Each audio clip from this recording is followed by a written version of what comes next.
Hello everyone. This is an instructional video for how to assemble the Nintendo Switch cart holder in a Pokéball. I'll try and make sure that all the important features are pointed out during this construction process. First of all, you'll need to download all the STL files for the Pokéball, and those STL files are linked in the description below on Thingiverse.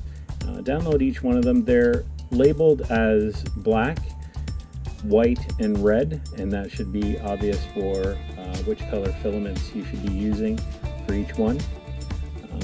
Here is my printer printing it out. It's a nice little time lapse.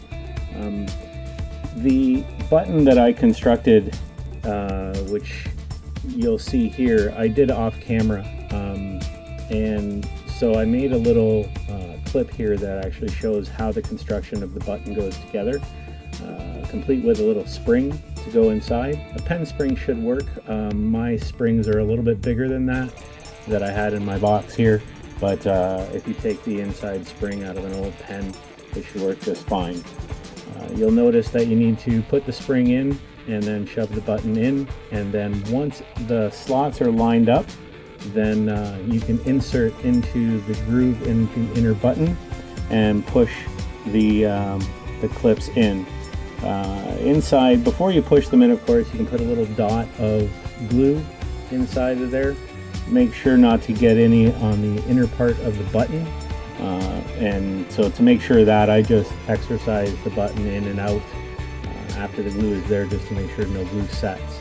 Another note is to make sure that this edge here doesn't protrude past the outer ring, otherwise it'll interfere during installation. The model is made in such a way that it shouldn't, but if you don't push it down all the way, it still might grab and hold okay, but make sure that it gets past that ring. Here you can see the button went together quite well. It has good spring. Here are the bottom parts. I put those together and I used a finishing nail as my pin for the hinge, and there's descriptions on how I did that in the Thingiverse model as well. And test fitting the logo, the Switch logo in the ball. They've been built in with a little bit of tolerance, and this is the kind of glue that I use. It's better than crazy glue for this application because it doesn't leave that white residue. It's a two-part glue. You apply this felt pen type of thing first, and we'll be repeating this type of process for various parts on this build. You put this on, you let it sit for 60 seconds. In the video I've shortened up the waiting time so you don't actually see me waiting for the 60 seconds for each glue up, but you do have to wait the 60 seconds. Once you've applied this first coat and waited the 60 seconds, then you take the second part of the glue and apply it to one side of the part, and then the two will bond really well. I'm using ABS and PETG for my parts, for the various parts, PETG for the black part and ABS for everything else, and this glue adheres to both of those surfaces quite easily. So here's applying the second part of the glue onto the button base, and then once you only need a few dots of the glue on one part, and that'll work just fine. And then you place it in. These parts fit together very well for me. Just the regular cleanup of a brim, or if you put that for your print job, just clean that up along the edges, and these parts should just pop right in there. They're not a pressure fit. You will need glue. The last little dot is a little bit of a challenge. It has an angle on it. You'll notice that it's not just a flat nub. So make sure you orient this last dot of the logo in properly so that it matches the contour of the sphere top.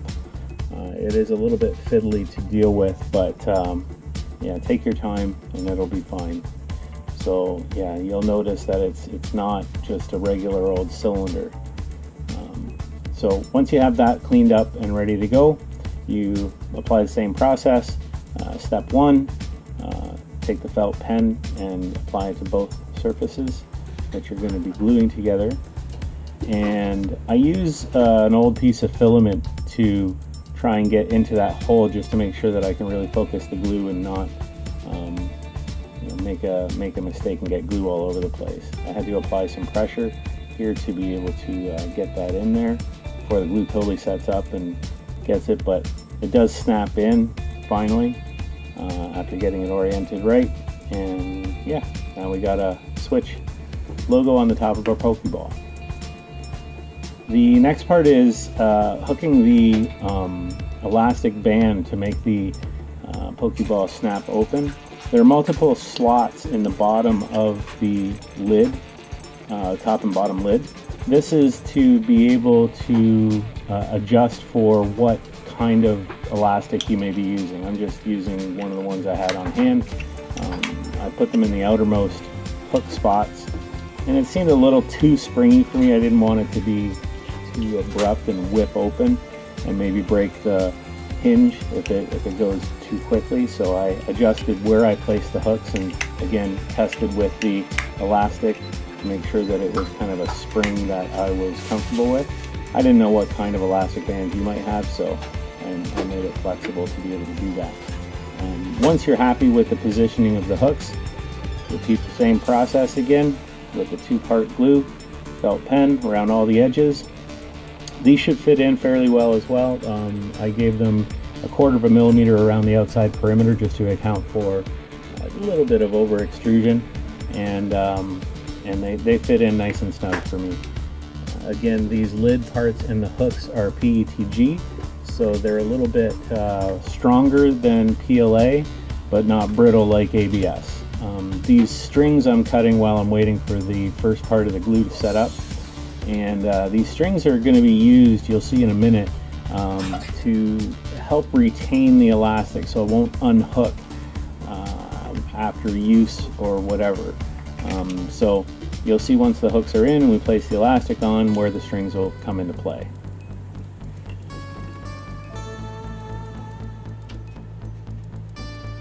So once you have the hooks in place, wait for the glue to set up a little bit, so you don't end up pulling them out once you put the elastic bands in place. And then once you're good, again, the waiting time has been removed from this video so I don't bore you.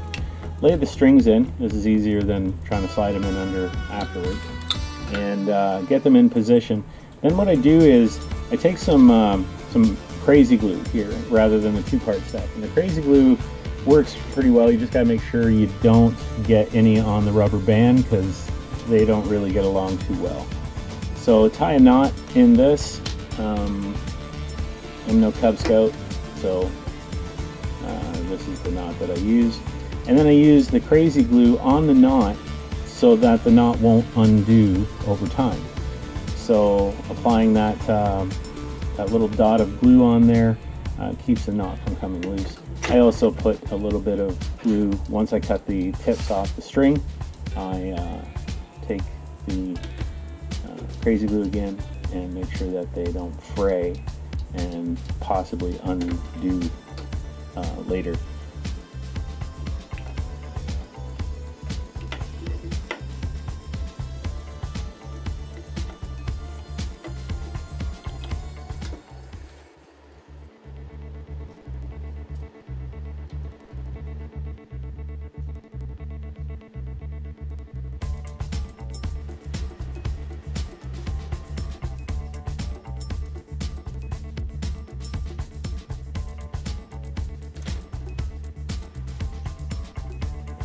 So here it is completed, and we're going to test again just to make sure that everything holds together okay and flips open, and I'm pretty satisfied with the tension on that. So move on to putting the spheres on. This is the last steps. We're almost there, and again the 2-part, use the felt pen to apply the first part of the glue. Here I put it on both the outside circumference of the ridge and also a little bit on the upper side. Sorry about the framing, but I think you know what I mean. And again, same thing on the other sides, on the white piece and on the red piece. So you'll see here I put it on this top edge so it'll mate against that black ridge, And then I also go on the inside so that it'll also mate against the black part of the lids. Same thing on the red side. Apply the felt pen to it. And you don't need a ton of the second part of glue. Don't go crazy with it. You don't want it oozing out all over the place. I just put dots of glue in various spots on these ridges. So you'll see in a second I'll alternate. I'll put some dots on the flat ridge and then some on the inside edge of the sphere parts. And that'll be plenty of glue to hold everything in place.